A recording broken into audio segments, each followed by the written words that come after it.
What is going on, guys? Video here, and what you guys are watching today is a Need for Speed Rivals review on the PlayStation 4. Need for Speed Rivals is the 20th installment inside of the Need for Speed franchise, and it is the very first game on next generation consoles, and this game does not fail to impress in any way, shape, or form.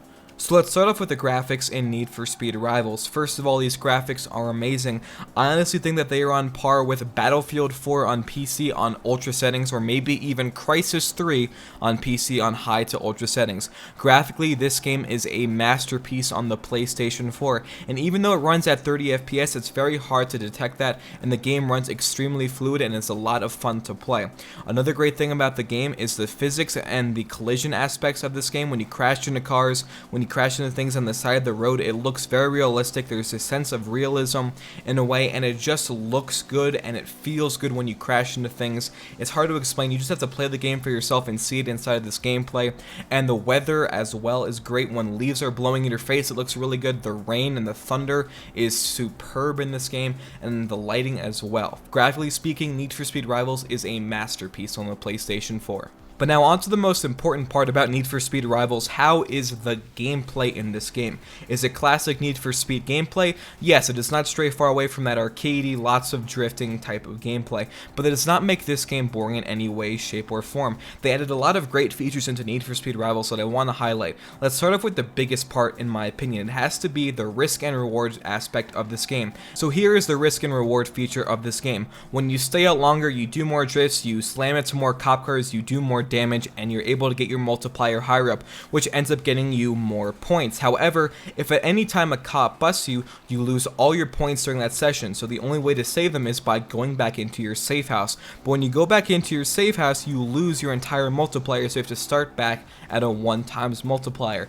At times I've gotten up to an 8 times multiplier, and I've lost it because the cops have ended up busting me. It's a very nice feature, and it honestly makes epic cop chases even more epic because you have all your points on the line.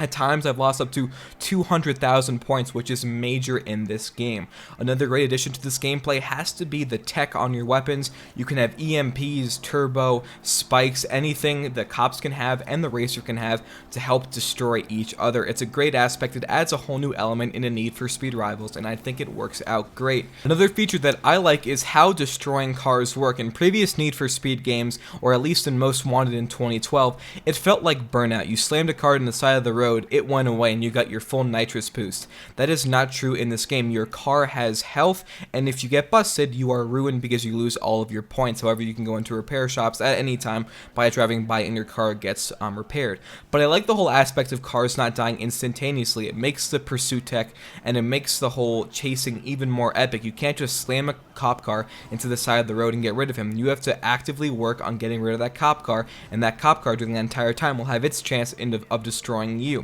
And it works out great in this gameplay. It kind of, takes Need for Speed a little bit, farther back into its roots, I believe, because in Most Wanted it really felt like Burnout meets Need for Speed because of how fast you could kill cars, and that is not true in this game, which I personally really enjoy.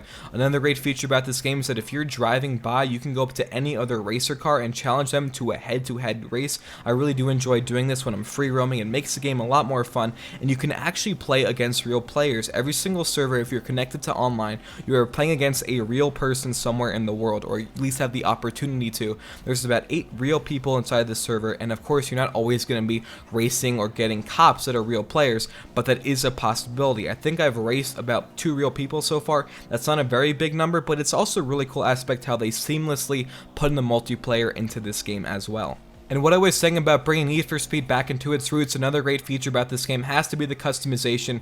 In the more recent Need for Speed titles, customization was lacking. It is back in this game to an extent. You can change the way that your cars look, thank God. You can do tune upgrades, and it honestly is more reminiscent of Need for Speed Underground in my opinion. Even the UI looks very similar. No longer do you run through a freaking gas station and your car changes colors, and there's not just like 7 upgrades you can have. You have this pursuit tech, you have engine upgrades, you have body upgrades. It's honestly a very nice feature, and I'm really glad that it came back in Need for Speed Rivals. Now, if I had to point out what are the bad features about Need for Speed Rivals, I mean, it's a racing game. Eventually you get bored of that racing, but the epic cop chases always makes me have a lot of fun. If I get bored, I'll get a bunch of cops together, I'll be getting all my multipliers going up and up and up, and it gets really intense. The freaking helicopter comes comes by, it starts blinding you, putting down strips, and that honestly makes its replay value very high.